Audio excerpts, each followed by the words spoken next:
I don't hate her. I just could not care less about her. Like, it's just complete indifference, I'll be perfectly honest. There's mild annoyance when her music hits and you go, oh my God, Bret Hart's coming out. And then, oh, it's Natalia. I think she's sort of, unfortunately, sort of emblematic of a period where, I mean, how many times, she's the female Big Show, how many times has she turned heel and face just for the fact they were like, oh, we've got a pay-per-view in 4 weeks and we haven't got a challenger for our new champion. Haven't been Natalia. She's a great hand. I mean, she can't do a sharpshooter to save her fucking life, but, well, I don't mean that. She obviously can, but like, when does she actually win a match with a sharpshooter? And it's like, you should really be kind of one of the best at this because of the whole, family thing. Plus, she farts. So, I just, no, not for me. I don't get Pete Dunne. I never have, and I don't think at this point I probably ever will. I've watched him for a really long time, obviously, like in the UK scene, like we used to work with him in WCPW a bit, and I know he's technically great. Like you can see it in the ring. Like he has talent. Like everything he does is super smooth. He's been doing it like 18 years, he said on Raw the other day. He's been doing this a really long time. I can see he's technically great. I just don't get it in the matches. I can't connect with him. I've no idea why. And every one of his matches, I'm just like, okay, it's good, but okay. Like, what else have you got for me, Pete Dunne? Finger skill. And I don't know what it is. I've never been able to put my finger on it, exactly what it is. And it's like, Butch, like ridiculously, that was something I could actually get behind. Like it was a bit dumb, obviously it was super dumb, but I could kind of get behind it, and it was still the same guy wrestling. It was just stupid. So maybe I just need more stupid in my wrestling, and that's the only thing. That's the disconnect here. Pete Dunne isn't stupid enough. But yeah, I don't know what it is. If anyone else agrees in the comments, let me know, because I just cannot put my finger on why it is I've never connected with Pete Dunne, even though I know he's great at this. It's not for me. I don't get it. I cannot stand a single facet of this man's existence. It's difficult because I think The Miz came into WWE, reality TV show guy, faced a lot of hate, on screen and off. Fans didn't really take to him immediately, but it was kind of okay because he was just an annoying heel. Backstage, he was subjected to some really horrible treatment from the Jared Man and other bell ends in Wrestler's Court, and various other disguises for rampant bullying that was quite present in the company. So I respect him for overcoming all of that. I respect him for being a considerably better wrestler today than he was when he started. He was pretty damn awful. These days, he's kind of like the perfect WWE wrestler. He's safe as houses. He's really clean. It's all like crowd participation-y stuff, and he's good at working the WWE audience. And to his credit, even in 2024, he got really over with the Awesome Truth revival and all of that stuff, which is, not my kind of pro wrestling story necessarily, but I can respect when something gets over. And yet, every single time I hear the word awesome come through my TV screen, I want to punch it. I want to wash my eyes out with Vindaloo. And once I've washed my eyes out with Vindaloo, I prod them out with forks, I make a new Vindaloo, and I eat them. That's how much I don't ever want to watch this man's soft pitter-patter little kicks, his stupid catchphrases, his stupid hair. I'm really reaching here, but that's kind of the whole point of the video. I never want to watch another second of The Miz ever again, even though I actually kind of respect him. Right, I already feel guilty about this because the picture is behind me. I'm going to talk about best friends, and somehow they've become my worst enemies. It doesn't feel fair as I say this, but then, the very category asks the question, wrestlers you hate for no reason. I could say Chavo Guerrero, but I've got a good reason. Have you seen him wrestle? I could say Matt Hardy, but have you seen what he did during AEW? There are good reasons to dislike these wrestlers. There aren't that many, you would think, to dislike these two guys here, best friends. I haven't included Orange Cassidy, a personal favourite of mine, but they just don't really reflect what I've ever wanted to see out of All Elite Wrestling. From 2019, it was lovely. It was nice that they were able to build a bridge from everything they'd done in PWG, the relationship with the Young Bucks, all the hard yards and the long roads they travelled to get that national exposure that they so richly deserved. I've liked Trent at times as a singles wrestler. Chucky T, his banter in hotel room shoot interviews where you kind of don't want to be in the room but you're glad to watch from a distance. There is an energy I sort of enjoy, but an edge that I just can't get on board with. I don't like the fact that Trent tweets in lowercase and tries to be the smartest guy in the dumbest room on the entire internet. Nor do I like what I used to see in his likes when you were still permitted to be able to see those. And it just gives me the impression that the nice sort of exterior that they present, the exterior that has ultimately endeared them to so many AEW fans and has resulted in them become some of the biggest merch sellers, the hugging, the loving, even how heartbreaking the turn was to some people, feels a little bit like it's too put on, even for me, a man that believes that everything we see is a work.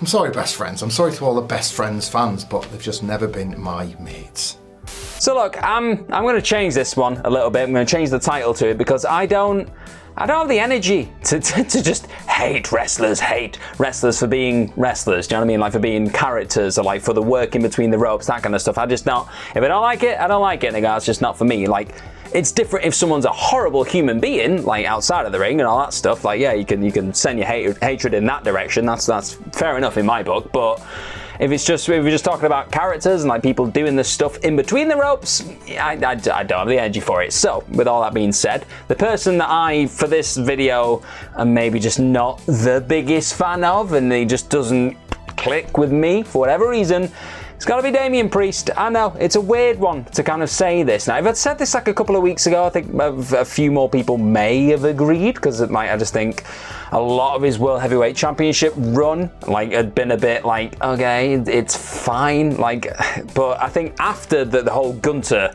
program, a lot of people were kind of going, you know what, yeah, there's something here. He's connected with a lot of people. He just has, you can't deny that. We saw him on Raw recently, from when this was recorded anyway. He was on Raw and connecting with everyone, saying, you're my family, and that kind of stuff. And everyone was popping, having a good time with it. And you can't deny that. That's yes, there is a connection there. But for me, it's still not quite there. I can't explain it. It's maybe it's the delivery of the lines. I don't fully believe it sometimes. I believe the guy underneath, obviously, who's got an incredible story and where he's come, starting from the streets and made it to the top of the mountain. It's super inspiring stuff. I love all that. That's great. But the actual character I see on screen, it feels like there's a block in between me and the inner Priest, if you will. And I just don't. It doesn't do a lot for me. I can't explain it. I feel really guilty now as well, especially seeing the world just falling in love with Damian Priest. I still sit there and I kind of go, it's fine, he's fine, the character's fine. The work is getting better in between the ropes for me. It's getting a bit more physical. That's what I like about wrestling. That match with Gunter was super physical. I was like, yes, okay, I can get behind this a bit more. But still, I don't know. It just, the whole presentation, the music, I cannot stand. I think he's got horrendous theme music. I don't know how much control he has over that, whether that's just a WWE thing and he's just got to roll with it. I don't know. I don't know with that, but a lot of the backstage acting that was going on in the weeks leading up to this Gunter feud, before that one kicked off, didn't really do it for me. I didn't believe a single word that came out of Damian Priest's mouth, which is what it is. Again, I think he's getting better. I do think he's growing, but it just doesn't work for me. I don't know. I can't explain it. And I suppose that's the theme of this video. Obviously, I'm not saying I hate Damian Priest, but I'm saying he doesn't connect with me, and I don't know the reason for it. It's just there's just a block there. So I'm rooting for him. I do want him to succeed because he seems like a stand-up guy, seems like a lovely person, but he's just not my guy right now, if that makes any sense. He just doesn't feel like he's got that it factor, that aura that a lot of the top world championship level stars do in WWE, and there's a lot of them, there's a lot of competition there. There's still time. He could fully evolve and maybe, I can't even say break down a barrier that's stopping him being that, because a lot of people already see him as that. I just don't, for whatever reason. It's just not there for me. But I want him to prove me wrong. I want him to finally do something that makes me go, yeah, Priest is my guy. For now, though, I'm just not there. I'm not there. But I'm keeping my fingers crossed. Just prove me wrong, Priest. Prove me wrong. I typically don't hate a wrestler for no reason. I'm a very rational and calculated hater. So instead, I'm going to go for a wrestler or wrestlers. I hate one of my favorite tag teams. It's ridiculous, but I hate one of my favorite tag teams. The thing is, it's they just need to do a tiny bit less. They need to be a little bit less desperate for acclaim.